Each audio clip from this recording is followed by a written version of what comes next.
Storytime. Evoluzione Radio. Ciao a tutti gli ascoltatori di Storytime, io sono Giada dagli studi di Padova. Come sempre vi ricordo che Storytime è un format di Radio Canale Italia. Se non lo state ancora facendo, mi raccomando, seguiteci sulle nostre pagine social, sulla pagina Instagram Storytime_ufficiale #Evoluzione Radio e sulla pagina Facebook Storytime Official #Storytime Veneto. Oggi siamo qui in compagnia della scrittrice Sara Trevisan e le diamo il benvenuto. Ciao Sara! Ciao a tutti! Ciao, grazie di essere qui. Allora, innanzitutto sei simpaticissima, già ho iniziato a ridere appena abbiamo parlato e ho sbagliato l'accento di Storytime, non lo puoi fare, fantastica. Comunque gli ascoltatori non possono capire questi momenti piacevoli del pre-intervista, ma sono molto piacevoli. Allora, come anticipavo, sei una scrittrice. Abbiamo qui i tuoi 2 libri, diciamo subito i titoli perché da lontano si leggono un po' male, quindi quello blu, così capiamo. Nuda errante. Ok, e quello verde. Trova lavoro partendo da te stesso. Ok, quale hai pubblicato prima? Allora, 3 anni fa ho pubblicato per la prima volta Nuda errante con Argento Dorato Editore, che è un romanzo filosofico sulle paure umane. E invece, guarda, proprio giusto un mese fa è uscito con la seconda edizione Trova lavoro partendo da te stesso con SBS Edizioni. Bellissimo, infatti appena l'ho letto, fondamentale, io ci ho messo 3-4 anni per capire come trovare bene il lavoro, perché trovare lavoro è un lavoro, forse è il lavoro più difficile dopo quello del genitore, io dico sempre questo. E quindi hai creato un manuale, ora appunto ce ne parlerai prima, facciamo un passettino prima appunto, dici un po' la tua storia, quindi quando hai iniziato a scrivere, perché, come? Allora, io ho iniziato a scrivere in realtà giovanissima, il mio primo scritto, che così può essere chiamato e interpretato come tale, risale alla 4ª elementare, una piccola poesia dedicata a un bucaneve. Fantastico. Sì, era una poesia seria, bella e quindi l'abbiamo iniziato a considerare come tale. Ecco, quindi da lì in avanti ho sempre scritto, più per me stessa che per gli altri. Non avrei mai immaginato che questo sarebbe potuto diventare un lavoro o qualcuno un giorno avrebbe potuto leggere effettivamente quello che pensavo, quello che provavo, quello che sognavo soprattutto e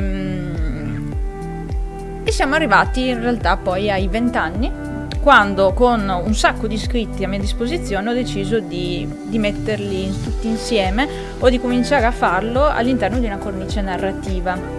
E quindi ha iniziato a nascere Nuda errante, che è il romanzo filosofico che ti presentavo all'inizio. Certo. Ci ho messo 2 anni a comporlo in questo modo. Quindi racchiude un po' tutte le tue scritture negli anni. Bello. Sì. Sai quando da adolescente, non so, ti trovi da sola, un po' solitaria, a pensare ai massimi sistemi del mondo? Sì, io chiudevo proprio la serranda, post scuola, mi mettevo nel letto, musica a palla e Nietzsche mi faceva un baffo, i pensieri che facevo proprio, andava avanti, così, bellissimo. Sì. E quindi ho iniziato a valutare quali erano tra di loro i testi che avevano qualcosa in comune, che potevano effettivamente dire qualcosa al mio interlocutore ideale, che avrebbe potuto trasmettere qualcosa di utile e interessante, e quindi ho iniziato a imbastire appunto Nuda errante, questo romanzo un po' surreale, un po' distopico, dove la protagonista può dialogare con le paure dell'animo umano, perché se le trova veramente di fronte, materializzate. Quindi un libro introspettivo. Sì. Un libro introspettivo dove si parla delle paure, ma non fanno alcuna paura. Mi piace dire questo perché altrimenti magari le persone si spaventano. Non lo leggo, scopro i miei traumi, prendo attacchi di panico. No, sì. Non fanno paure che non fanno paura, bellissimo. Sì. E c'è anche un gatto parlante, Morgan. Da sognatrice come ti sei presentata, ci vuole il gatto parlante. Ma sai perché mi sono presentata come tale, come sognatrice? Perché io spesso e volentieri scrivo i miei sogni. Io sogno tantissimo la notte, l'ho sempre fatto. I miei genitori si ricordano di me la mattina che arrivavo in cucina, prendevo il caffè latte e iniziavo a dire tutto quello che avevo sognato. Alle volte sogno delle cose anche decenti con una trama. Ma che bello, è una fantasia, un brainstorming anche durante il sonno, pazzesco. Sì, è una dote. Una cosa incredibile. E quindi poi mi mettevo a scriverli e continuo a farlo. E il terzo libro che uscirà a breve, Incubi di un mostro, Sì, perché Ma non fa paura, tranquilli. No, ma non fa paura assolutamente. Incubi di un mostro è una che uscirà sempre con Argento Dorato Editore nel giro di un mese, penso. È anch'esso una raccolta di testi brevi e di poesie, dove la maggior parte dei testi brevi nascono effettivamente da un sogno o incubo, come possiamo vederli. Wow, bellissimo. Quindi a breve, hai detto tra un mesetto? Sì, tra un mesetto. Bello, poi noi ti seguiremo sui social e sui contatti che dopo indichiamo, intanto stanno scorrendo in sovraimpressione, che così possiamo rimanere sul pezzo e ricordarci, ci ricorderai tu con qualche messaggino, reel, che appunto uscirà a breve la pubblicazione. Se dovessi domandarti qual è l'opera che più ti rappresenta, intuisco l'opera blu, io ormai vado per colori. Nuda errante, sì. Giusto? Nuda errante. Perché abbiamo questa ragazza che cerca in tutti i modi di crescere, di affrontare le sue paure. Tu mi hai detto che sei psicologa, no? Quindi nuda errante. Quasi, sì, ci siamo quasi. Laila è una controfobica, potremmo definirla, quindi è una di quelle persone che prende di petto le paure, vuole crescere perché sa che crescere è la cosa più importante che possiamo fare per liberarci, per accrescere la nostra possibilità di scelta. Vero. Quindi uscire da questa zona di comfort e affrontare le paure, perché poi quando esci un po' di paura c'è, però lo affronti consapevolmente, molto bello. Quindi se dovessi chiederti cosa vuoi trasmettere ai lettori, credo che sia la domanda più complessa ma la più bella. Vorrei tanto che le persone capissero, che abbracciassero la crescita continua, perché nel momento in cui pensiamo di essere arrivati, qualsiasi sia il punto della nostra vita, ma nel momento in cui noi pensiamo di essere arrivati, di aver imparato tutto quello che avremmo potuto imparare, o essere arrivati a quel momento in cui ci bastiamo a noi stessi per quello che siamo, ecco, in quel momento iniziano le paure, iniziamo a perdere il controllo, iniziano le ansie, iniziamo in realtà a regredire, perché comunque la vita è sempre cambiamento. Anche quando io penso di essere in stallo, anche quando penso di essere arrivato in quel passo definitivo, in realtà ho iniziato semplicemente a peggiorare. Vero. Crescere è fondamentale perché è il modo che abbiamo per vivere a pieno e puntare a sempre a una libertà maggiore. Bellissimo questa prospettiva. Mi dicevi infatti nella chiacchierata pre-intervista che sei una coach anche? Sì. Quindi per questo trasmetti questi messaggi. Sì, anche se Nuda errante l'ho scritto quando ancora tutto questo non c'era. Vabbè, ma era nel limbo ovviamente. Diventiamo quello che poi abbiamo dentro, no?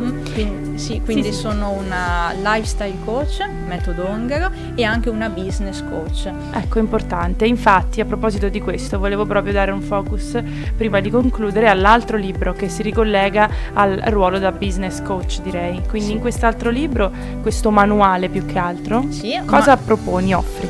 Allora, il manuale è una guida che serve alle persone per intraprendere un percorso che prima di tutto è di crescita personale.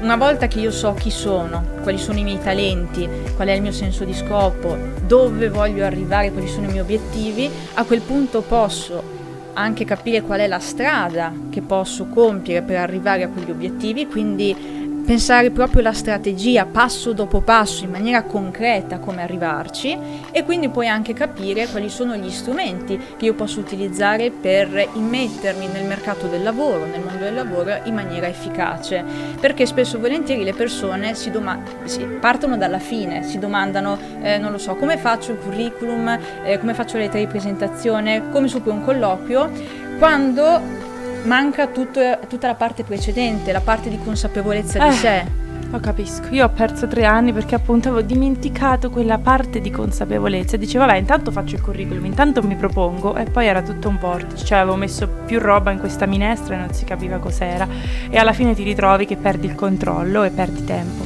Quindi quando ho letto infatti questo manuale, l'avessi letto al tempo, poi mi permetto di dire, perché io sto leggendo nella copertina, che all'acquisto del manuale offri, è una cosa bellissima perché potresti non farlo, 1 ora di sessione online gratuita. Sì, perché fare il primo passo è sempre difficile. Ripeto, questo manuale pratico, pieno di esercizi, pieno di disegni da fare, pieno di cose. Perché? Perché dobbiamo mettere le mani in pasta. Però fare il primo passo e forse anche il secondo e fare questi esercizi, rispondere a queste domande che sono di crescita personale e professionale non è facile. Rischiamo di arenarci e quindi di aver comprato il libro, di averlo sfogliato e di poi averlo di far lasciato fiorire le paure. Sì, e di lasciarlo quindi sul comodino a prendere polvere. Quindi Offro quest'ora bello. di sessione gratuita perché vorrei aiutare le persone a sbloccarsi se arriva quel momento, oppure magari al massimo a farci una bella chiacchierata, anche quella. Che bella mission che hai, fantastica. Guarda, io che l'ho vissuto veramente non lo auguro a nessuno e veramente poi ti ingabbi e dici ok, ti trovi persa, quindi non è bello. Se lo impari da sola lo impari, ma ci metti il triplo del tempo, ripeto, i 3 anni. Ecco, se invece c'è qualcuno che ti offre un aiuto, prendi la mano che ti tendono, che non è, io la vedevo come, no, il perfezionismo che abbiamo noi, devo farmi aiutare, faccio da sola. Non esiste il faccio da sola, le grandi cose si fanno insieme, punto e basta. Detto questo, mi sono fatta l'intervista da sola quest'ultimo minuto. Cosa consigli ai giovani scrittori in erba? Arriviamo poi agli scrittori, no? O a chi vorrebbe fare lo scrittore? Consiglio loro di credere nel sogno. È una cosa tanto bella da bacio perugina, me ne rendo conto, però credere nel sogno è il primo passo fondamentale poi per realizzarlo, perché viviamo in un contesto molto demotivante su tutti i fronti, non è soltanto per lo scrittore.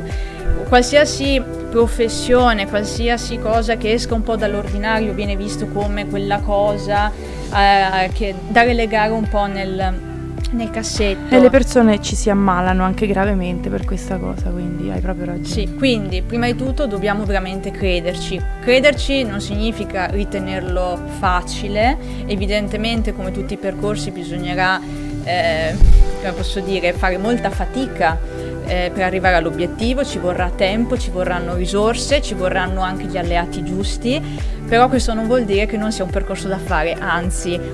Torniamo all'inizio, dobbiamo realizzarci, dobbiamo crescere e quindi anche se ci mettiamo 5, 10, 20 anni, però caspita il nostro sogno e merita di essere realizzato. Che belle vibes mi hai mandato, bellissimo Sara. Io comunicherei i tuoi contatti, che è la cosa più importante e concreta, www.saratrevisan.com il sito, per email info@saratrevisan.com, pagine social Facebook Sara Trevisan e Instagram Sara_Trevisan_autrice e ti troviamo anche ovviamente sulla piattaforma più professionale, quindi Sara Trevisan su LinkedIn.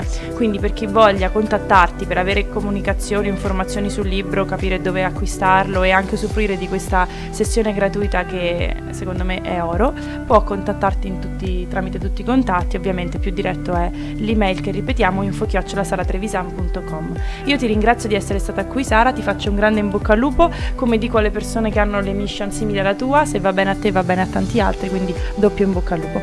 E viva il lupo! Grande, lo sapevo, fino all'ultimo non mi hai deluso, no, con questo crepi, che poverino, no. Viva il lupo, grazie, assolutamente. Da scrittrice lo sai. Grazie Sara. Grazie mille a te, è stato un piacere. Anche per me. Io saluto tutti gli ascoltatori come sempre, ci vediamo e ascoltiamo alla prossima storia. Ciao! Ciao a tutti! Storytime.